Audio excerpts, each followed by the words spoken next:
Millionaires aren't born from perfection, they're forged in imperfection. The secret isn't flawless beauty, elite pedigrees, or effortless success.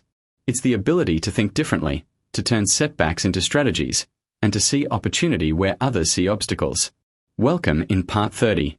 A final note about the millionaire mind. What do most millionaires tell me they learned in their salad years?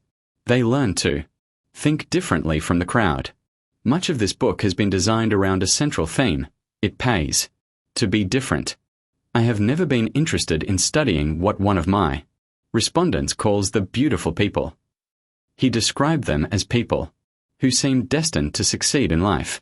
They supposedly have extremely high IQs, received all A's in grades pre-K through law school, medical school, graduate school, or other school, have graduated with top honors from the best schools and colleges in America, possess great looks, are tall with blue eyes, were Division I All-Americans in 4 varsity sports, trace their ancestors and trust accounts back to the Battle of Hastings in 1066, never break a sweat yet earn millions of dollars each year, play par golf, are on every board of every noble cause, have no cavities or physical ailments whatsoever, have had 5 adoring wives or husbands, all of whom were supermodels, and so on, and so on. Why do I have no interest in beautiful people? I have never met one millionaire who had all these qualities. Yet most non-millionaires think that these so-called beautiful people make up the bulk of the millionaire population in America. But I am still searching. I am most interested, however, in people like Paul Rossman, the fighter pilot ace with an injured arm. You will recall from Chapter 1 that he compensated for his deficiency. He adjusted to his problem. Actually, his lack of one normally key attribute was the catalyst for his change in strategy. He was an ace because he tapped his creative sense. He found a better way to defeat competitors who were, in the context of fighter pilots, beautiful people. They were physical perfection. Physical perfection may be important in dogfights, but Rossman avoided such contests. He won because he selected the target, the time, the place, the altitude, the angle of attack. He was proactive. I have to wonder how many of the beautiful people whom he shot down realized that their opponent had only one good arm. Rossman was also the mentor to the ace of aces, the holder of the world's record for in-air victories, Eric Hartmann. Whom do you want for a mentor? I want someone who is not a beautiful person. I want to learn about how to become economically productive from those who had one or more imperfections. They are the ones who figured out how to win. Most of these aces of economic productivity have few of the characteristics of beautiful people. Interestingly, many of my respondents have told me that if they were beautiful, partly beautiful, or totally beautiful, they would have never become so productive. Why not? Because they would never have had the need to be so very careful in selecting the ideal vocation. Consider the following case example. You decide if Donald and Winifred Sana are beautiful people, or perhaps they have a bit of Paul Rossman in them. A profile of Donald and Winifred Sana, Southern Bloomer Manufacturing Company. The way Donald Sana tells it, he has never really had a job in his life, at least not working for anyone else. The 64-year-old head of Southern Bloomer Manufacturing Company in Bristol, Tennessee, says he has been up and down the ladder many times since he became a millionaire for the first time when he was 24. What led him to work for himself? And how did he come up with the idea of manufacturing underwear for prisons and patches for guns, all out of scrap cloth? As a very young man on a farm, we worked awful hard, he remembers. In those days we had to get our mail from a post office that was in a country store, and I would go to the store for the mail. While I was in the store, many times, these peddlers would come through selling gloves, pipes, socks, that type of thing. Whenever the man who ran the store would pay them, they'd stick it on a big roll in their pocket. They always had a big roll of money, and coming from a farm, we'd never seen money. These guys had more money than God. When I was 15, I had an old pickup truck. I went to North Carolina to buy socks. I had sold 2 heifer calves and I was looking for the socks, cheap. When I came back, I realized I'd bought seconds and couldn't sell them to the stores. So I went to sawmill camps and sold my socks.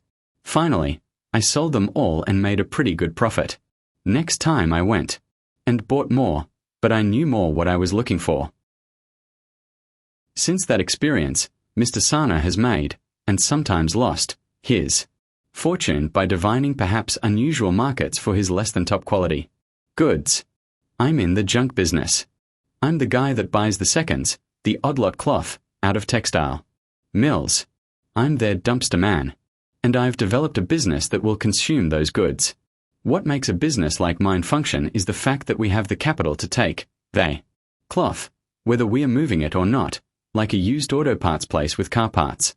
We try to sell off everything we can, and the last resort is we turn them into rags and sell them to industries. For example, the Sanas have almost cornered the market for gun cleaning patches, which he makes from the scrap gathered from the cutting room and even the sewing room floor after he's made his garments, also, of course, made from imperfect cloth. He says of the gun patch business, "At first I was laughed at. People said, he can't last long. But this was money from heaven. I had an endless supply, and it has grown into a substantial business for us.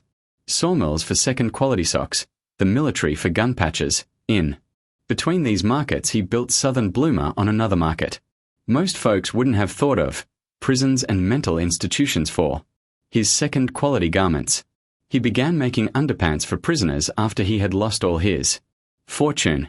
His choice of market meant he didn't have to have uniform first quality goods, so he could start with a smaller operation.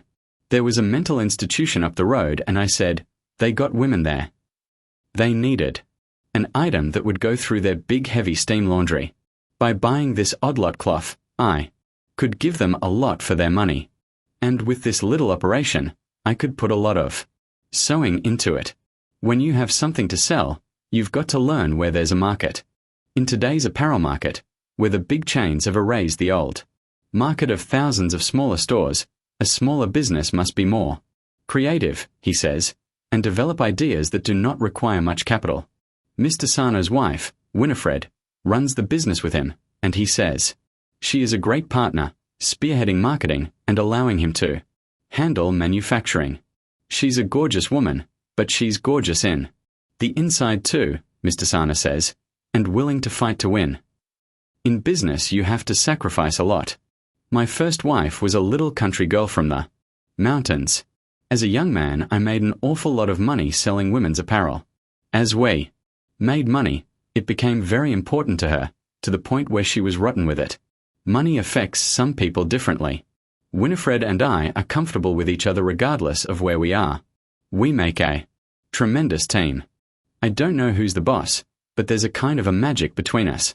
So what is important in business and life? Loving your job, the money, having a good education? Mr. Sana says, you have to like what you're doing, like a rabbit dog.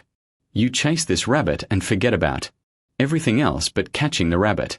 You have to live it, but you get enjoyment out of some success in it. I do not have a great education, just a year of high school. You develop a feel for ideas. That don't take much money. I don't think educational background in most cases is as important as the will to win. Making money while watching his costs was a hard-learned lesson for Mr. Sana, and one he would recommend to young people who want to go into business for themselves. A lot of people I don't have anything in common with. They talk about their payments. I wouldn't have anything I had a payment on for anything in this world. Borrowed money has been my downfall. Today I wouldn't borrow a dime. A self-made person is not a person generally who's trying to impress someone. I could drive any car I want, but I drive an '88 model minivan. It's in good shape. I bought it used in '90 for $5,000. I drive an '82 Volvo. It's clean. It's a nice car. I think I paid $3,000 for it. You've got to do one of two things. Either have a master's degree in a good field or work like hell and use your mind to start something small. Borrowing too much money ranks high on his list of bad business ideas. Borrowing a lot of money for a new business is the worst thing in the world. If you don't have any money, you learn how to do things without. If you have money, you make mistakes. The more money, the bigger the mistakes. You're paying interest 24 hours a day, 7 days a week. If you don't have any banks breathing down your throat, maybe you don't do as much, but it doesn't take so much to feed them. Another common downfall of startup ventures is too much inventory. He says, inventory is the death of a lot of small businesses. I always thought the produce business was good because you either sell it or you smell it, so you learn to make it move. And you have to sacrifice. You learn to do with less and, in turn, you grow the business. That's the reason second and third generation kids can't keep their parents' business growing. Their parents watched out for the pitfalls, and the kids don't have that experience. The 8 parts. The case of Donald and Winifred Sana is a true-to-life pro forma of economic success. It details the importance of hard work, focus, courage, not following the crowd with Me Too product offerings, and choice of spouse. The American economy rewards those who are of the millionaire mind. So keep in mind the 8 important elements of the economic success equation. 1. Understand the key success factors our economy continues and will continue to reward: hard work, integrity, and focus. 2. Never allow a lackluster academic record to stand in the way of becoming economically productive. 3. Have the courage to take some financial risk and learn how to overcome defeat. 4. Select a vocation that is not only unique and profitable. Pick one you love. 5. Be careful in selecting a spouse. Those who are economically productive married husbands or wives who had the characteristics that are compatible with success. 6. Operate an economically productive household. Many millionaires prefer to repair or refinish rather than buy new. 7. Follow the lead of millionaires when selecting a home. Study, search, and negotiate aggressively. 8. Adopt a balanced lifestyle. Many millionaires are cheap dates. It does not take a lot of money to enjoy the company of your family and friends. Appendix 1. In search of the balance sheet affluent. T. Argeting by N. Neighborhood. For each of the 226,399 census block groups, neighborhoods in the United States, an estimate of the incidence of millionaire households was made. Millionaire households were defined in terms of net worth. The proportion of millionaire households in each neighborhood was determined by using the proprietary methodology developed by John Robin. This methodology entails adjusting unearned income for underreporting, capitalizing it with a rational rate of real return, and estimating net worth through a nonlinear fit to a Lorenz curve, expressing the proportion of net worth attributable to the sources, measured by the census as a function of the size of unearned income, dividends, interest, and rent royalty. The empirical basis for the model is derived from the Survey of Consumer Finance, Federal Reserve, and its wealth over sample, Internal Revenue Service statistics of income. Series and studies provide the basis for estimating the real rate of return. Using this methodology, John produced a rank ordering of all 226,399 neighborhoods in descending sequence of the incidence of millionaires. This step permitted a specific selection of the highest incidence areas for identifying a sample of household within them as prospective survey respondents with a high likelihood of being millionaires as defined above. Potential respondents were selected randomly from neighborhoods with over 30% incidence of millionaires within each stratum of millionaire incidence. This stratified sample was designed so that there would be an increasingly higher proportion of millionaires selected for those neighborhoods that contained the highest incidence of millionaire household, i.e., 50%, 60%, 90%, and so forth. The 2,487 neighborhoods selected were estimated to contain the highest concentrations of households that were in the millionaire category. Commercial list organizations were able to supply head of household names and addresses for approximately 95% of the number of census-tabulated homes in these 2,487 neighborhoods. Addresses with more than 3 lines and with more than one name at the same phone number were purged because of the high probability that they were Commercial organizations. More than 5,000 households were selected at random for use in surveys from the enumerated households in the 2,487 neighborhoods. The National Geodemographically Based Survey was conducted from May 20th, 1998 to August 24th, 1998. Each head of 5,063 households received a 9-page questionnaire, a form letter asking for his participation, and a $1 bill as a response incentive. Also included was a business reply envelope in which to return the completed questionnaire. A total of 1,001 surveys were completed in time to be included in the analysis. Overall, the response rate was 19.8%. Out of the 1,001 respondents, 733 or 73.2% of the total had a household net worth of $1 million or more. A pretest sample. I supplemented this survey with an alternative survey. Ad hoc surveys of this type are useful because even the most sophisticated geocoding methods typically ignore millionaires who reside in areas that contain lower concentrations of high net worth households. This survey was also used as a pretest for the questionnaire design and the overall research methodology. All 638 millionaires who responded had the income statement and balance sheet credentials that would qualify them for jumbo mortgages. Appendix 2. Businesses owned and managed by Millionaires, National Geodemographically Based Sample. Appendix 3. Businesses owned and managed by Millionaires, ad hoc sample. Author's note. In the course of my research, I have met and interviewed many fascinating people who personify the millionaire next door and millionaire women next door and define the millionaire mind. Some of their stories are told in my books and journal articles. Hopefully, they enlighten and inspire readers who wish to increase their economic productivity and achieve millionaire status.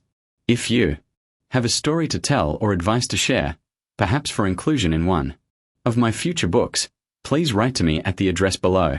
Dr. Thomas J. Stanley, WealthWorks, Inc., P.O. Box 680,203, Marietta, GA 300, 680004.